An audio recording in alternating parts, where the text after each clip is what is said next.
Assalamualaikum warahmatullahi wabarakatuh. Kali ini kita akan belajar mengenai sistem komputer part 1. Tujuan pembelajaran sistem komputer part 1 ini adalah setelah pembelajaran kalian mampu menggunakan pengetahuan, keterampilan, dan pemahaman konsep pemrograman perangkat lunak serta menghasilkan prototipe yang dapat berinteraksi dengan single board komputer atau controller, kemudian mengkomunikasikan proses tersebut. Kalian tahu nggak sih, lampu lalu lintas menyala secara bergantian? Beberapa persimpangan jalan memiliki peraturan waktu yang berbeda dalam prosesnya. Bagaimana cara lampu lalu lintas menyala secara bergantian dengan waktu yang berbeda-beda di setiap unitnya? Kalian tentu sudah memahami cara kerja komputer, di mana sebuah komputer bekerja dengan mengolah input menjadi output melalui pemrosesan informasi yang diterima. Pada lampu lalu lintas, pasti ada sebuah alat yang memerintahkan lampu untuk menyala bergantian. Coba kalian perhatikan mainan remote control, terdapat perintah yang berfungsi untuk membaca gerakan dari controller kepada objek yang digerakkan. Namun, kita tidak pernah melihat sebuah komputer personal seperti PC atau personal komputer untuk proses tersebut, bukan? Apakah kalian dapat menerka di mana letak pusat kendali yang mengelola perintah-perintah yang diberikan input kepada alat keluaran seperti lampu atau motor penggerak mainan? Oke, kali ini kita akan mempelajari hal tersebut. Yang pertama adalah single board komputer atau yang biasa disingkat SBC, adalah sebuah komputer yang dibangun pada sebuah papan sirkuit dengan mikroprosesor, memori, slot input atau output atau biasa disebut I/O, dan fitur lain yang dibutuhkan untuk menjalankan fungsi sebagai sebuah komputer. SBC berbeda dengan komputer personal yang memiliki slot untuk penambahan fitur seperti RAM dan VGA. Secara garis besar, terdapat 3 alasan orang menggunakan SBC, yaitu ketersediaan port I/O secara umum, konsumsi daya, dan biaya. Penggunaan daya rata-rata pada SBC kurang dari 5 watt. Oleh karena itu, penggunaan baterai dapat dilakukan pada SBC. Apakah SBC sama dengan smartphone? Jawabannya adalah tidak. Perhatikan tabel perbedaan PC, control board, smartphone, dan SBC berdasarkan komponen yang dimiliki sebagai berikut. Perhatikan tabel PC, CPU, smartphone, dan SBC berikut ini. Pada tabel tersebut terdapat sebuah komponen General Purpose Input Output atau GPIO. Komponen tersebut merupakan pin I/O yang dapat dikonfigurasi untuk melakukan fungsi yang berbeda. Artinya, pin-pin ini memiliki tujuan yang umum di mana pembuat program dapat memodifikasinya untuk tujuan tertentu. Pada dasarnya, skema GPIO sama pada perangkat SBC.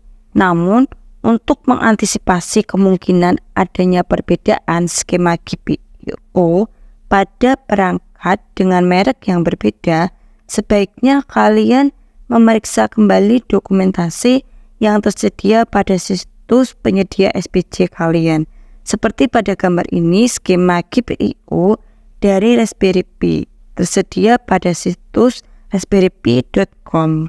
Berikut adalah gambaran dari SBC, yaitu salah satunya Raspberry Pi.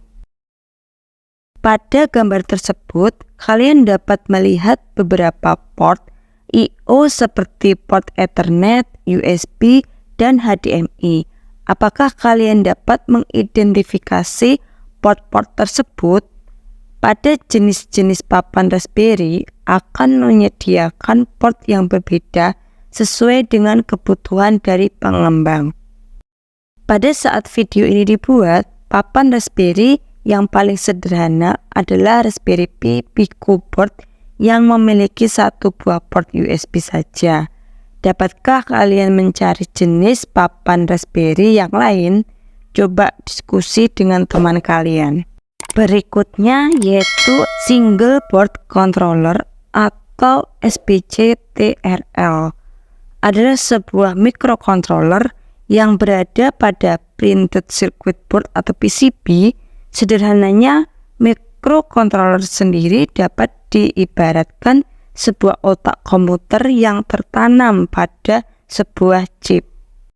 Nah, pada single board controller ini terdapat beberapa perangkat yang menunjang kerja microcontroller seperti sirkuit input, output, RAM, ROM, tempat penyimpanan data, dan program lainnya yang dapat menunjang kerja integrated circuit atau IC.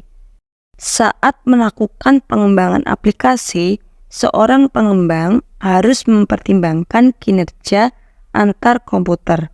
Hal ini yang biasanya memperlambat sebuah pengembangan aplikasi pada komputer personal karena memiliki banyak komponen penunjang di dalamnya. Single board controller memiliki komponen yang sederhana untuk menjalankan kinerjanya sebagai komputer, sehingga pengembang aplikasi dapat melakukan sinkronisasi terhadap controller hardware lainnya tanpa menghabiskan banyak waktu. Biasanya single board controller ini tergolong alat yang cukup murah, sehingga biaya pengembangan aplikasi dapat ditekan. Alat ini juga cukup terkenal di kalangan pendidikan, karena kita dapat mempelajari bagaimana mengembangkan sebuah aplikasi sederhana dengan biaya yang relatif murah. Sistem dari microcontroller ini menyediakan beberapa bentuk dari sinyal input dan output yang mengizinkan perangkat lunak aplikasi untuk mengendalikan sistem dari luar. Perangkat untuk komunikasi antar alat sangat bergantung pada usia dari sistem microcontroller tersebut. Pada saat awal kemunculan dari single board microcontroller harus menyertakan serial port untuk menambahkan pembacaan sinyal antar perangkat. Berbeda dengan microcontroller masa kini, di mana sebuah single board controller dapat memiliki port USB, jaringan nirkabel seperti Bluetooth, Wi-Fi, sinar inframerah, dan lain-lain. Bahkan memiliki port Ethernet untuk kabel jaringan berbasis UTP. Berikut adalah contoh dari single board controller atau SBC TRL, yaitu Arduino Uno. Oke, sekarang ayo berdiskusi. Dari materi yang telah diberikan, buatlah sebuah tabel yang memaparkan perbedaan antara single board komputer dan single board controller. Paparkan secara detail perbedaan dari keduanya.